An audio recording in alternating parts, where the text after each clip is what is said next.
speech. Yeah. Actually, criticism he mentioned, no, I read somewhere like if you feel the criticism, if it is your right to criticize anyone, then it is your right to, appreciate everyone for every time, not everyone. Right to appreciate everyone. Great point, Devi. Thank you. Yeah. Can I go ahead? Yeah, Jayanth, you have the control. You can go ahead. Thanks, Ashish. Thanks, Vineet. Thanks, everyone. Hey, everyone. I'm Jayanth. I'm from Bangalore. I have over 8 years of experience in the IT industry, and I've been part of the PIM for more than 11 months now. And Vineet invited me to this amazing platform.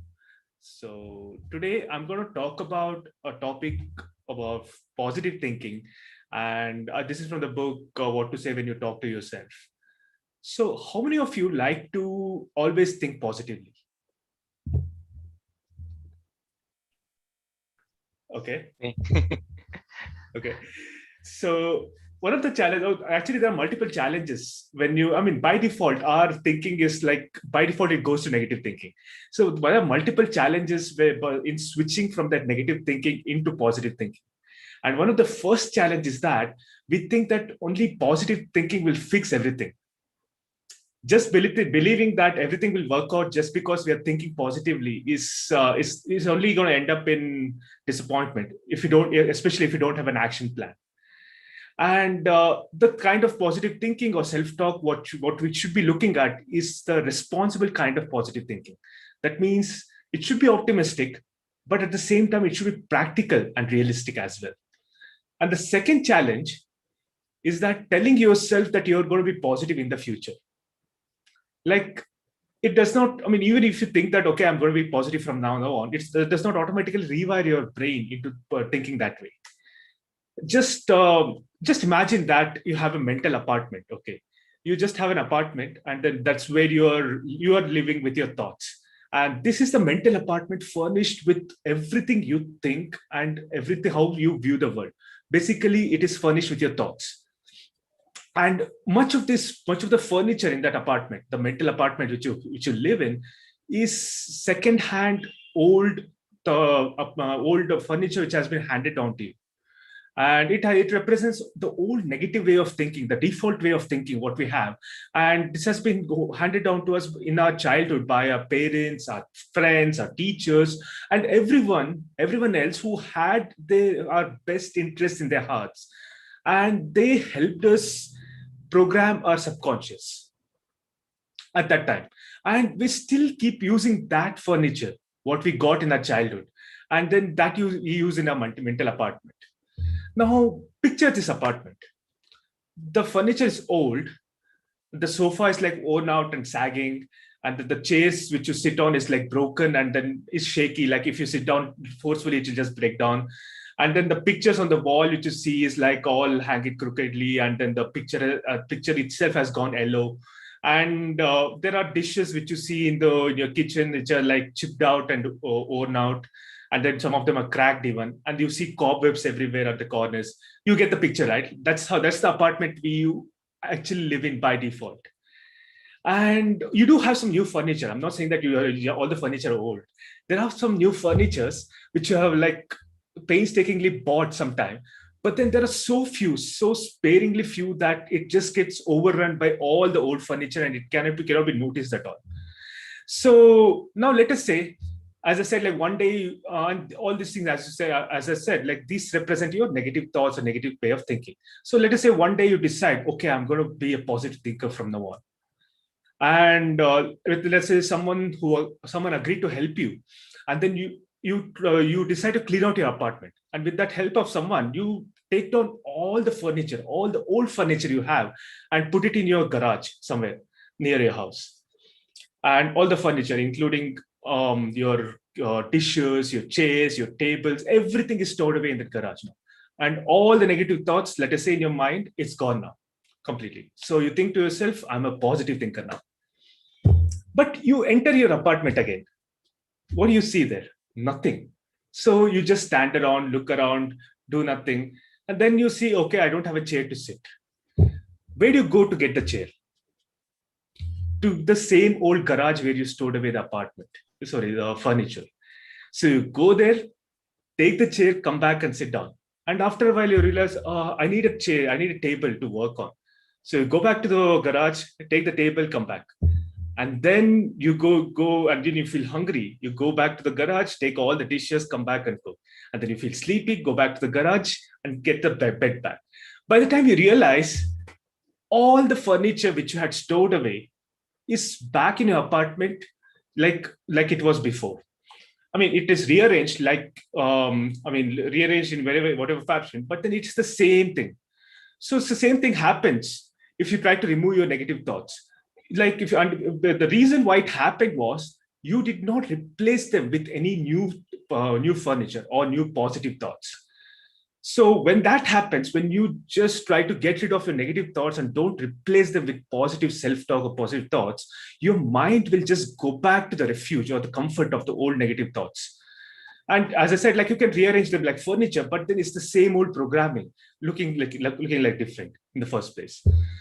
So now let us say, instead when you cleaned out your apartment, let us say you just like went to a store and then bought a truck full of new furniture and then put them into your apartment and then arrange them beautifully. So, and then instead of storing your old furniture in your garage, you just got rid of them once for all. So this time what happened was you replaced the old furniture that represents your negative thoughts and frustration with the furniture representing new positive thoughts and optimism and promise and self-belief as well. So that is how any positive thinking should work. Like when you say that I have to think positively, this is how we should work. Just wanting to be a positive thinker is not enough, or just wanting to have that attitude is not enough. You need to intentionally wire in that new habit. That's when you start thinking positively. Thank you.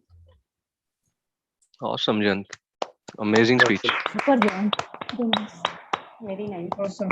Very rightly said, like only thinking about being positive will not work unless we replace those negative thoughts with our new positive vocabulary. Go ahead. I think we are good to go. Hello, everyone. Good evening. Myself, Sunanda, and I am a health consultant and practicing in Bangalore from last 7 years. So how many of you always think I am just not smart enough? I'm a terrible public speaker. I'm never going to get ahead and I'm not able to do this, that. How many of you think like that? Many of us have negative thought like this, right? So sometimes frequently also. And when we think like this, our confidence, our mood and outlook can become negative. The problem with these negative thoughts is that they can become self-fulfilling prophecies. We talk ourselves into believing that we are not good enough. And as a result, these thoughts drag down our personal lives, our relationships, and our careers also. But if deliberately do the opposite and use positive thought about ourselves, the effect can be just as powerful, but far more helpful. So how we can do this? Use affirmations to climb out of a negative mindset. And what is this affirmation? Do you know? कभी किसी ने use किया है? Have you ever used any affirmations? Positive statement. Great. Right. Yeah. So affirmation are positive statements that can help you to overcome negative thoughts. When we repeat them often and believe in them, we can start to make positive changes in ourselves. So like many of us repetitive exercise to improve our physical health. Many of us going gym, right? Every day for doing exercise. Why? Because we want to fit, we want to become healthy. So same affirmation are like exercises for our mind and outlooks. And these positive mental repetition can program our thinking pattern so that over time we begin to think and act differently. So self-affirmation also help to mitigate the effort of stress. So you can use affirmation in any situation where you would like to see a positive change take place in your life. So I will tell you a few of tips that make your affirmation work for you, because we know affirmation, but how we have to do. So 4, 5 tips I will give you. First is think about the areas of your life that you would like to change. Write down several areas or behaviors that like to work on, be sure that they are compatible with your core values and the things that most matter to you, so that you will feel genuinely motivated to achieve them. So that is very important. The next thing is, be sure that your affirmation is credible and achievable. Keep it realistic. After all, affirmation are not magic spells. So if you can't believe in them, it's unlikely they will impact your life. So always think about that affirmation that is achievable. And next thing is, turn negative into positives. If you're struggling with negative self-talk, note down the persistent thoughts or beliefs that bothering you. Then choose an affirmation that is the opposite of that thought and belief. And next is, write your affirmation in the present tense. Write and speak your affirmation as if it is already happening. This helps you to believe that the statement is true right now. If you feel nervous speaking in front of group and speaking in public, then I am well prepared and well rehearsed and I can give a great speech would be a great affirmation to use. And say it with feeling. Affirmation can be more effective when they carry emotional weight. It would be best if you wanted this change to happen. So every affirmation that you choose to repeat should be a phrase that's meaningful to you. And the last thing I want to tell you, to repeat your affirmation at least 3 times daily. First thing in the morning, midday, and just before you go to sleep. Regular repetition will gently return your focus to manifesting the life of your dreams. So start doing this. Thank you. Awesome. That's a great speech. Sunanda has mentioned like how you can replace those negative thoughts by using those positive affirmations. Yeah, great speech, reiterating on the importance of those affirmations.